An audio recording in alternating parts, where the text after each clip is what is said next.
Grossman, and I'm running for the New Hampshire House from Barrington, New Hampshire, Strafford District 4. I got to tell you a story about why I'm running.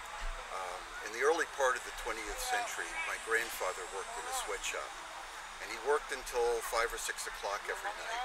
And one day the boss came in, and he didn't think enough work had been done. So literally, he turned back the clock by 3 hours, and they had to work another 3 hours unpaid.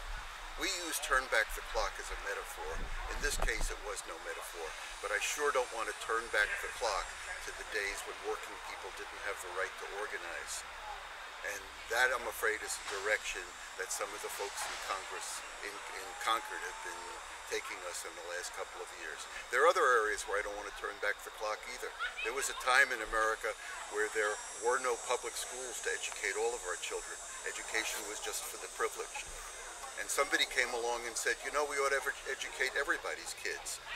Not just for them, but also so that they can lead productive lives and participate in the growth of our economy.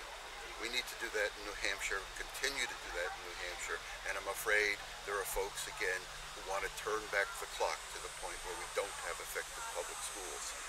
There are other areas like this as well where the clock is being turned back on us. There was a time when we didn't think that we ought to worry about the health care of Americans who need it. And we've come a long way in doing that. We don't want to turn back the clock to the point where we don't do that in a way that's effective and takes care of everybody. And there are other areas as well. There's a lot of work yet to be done in caring for our environment. But there was a time when we had very dirty air and very nasty rivers. And if we don't continue to be concerned about environment and about conservation, we could be turning back the clock in that direction also. And I could go on and on. Women's reproductive lives, the caring about our diverse citizenry, not just people who look like us. And for all of these reasons and a number more, I want to go to Concord and represent Barrington, and I hope you can support me.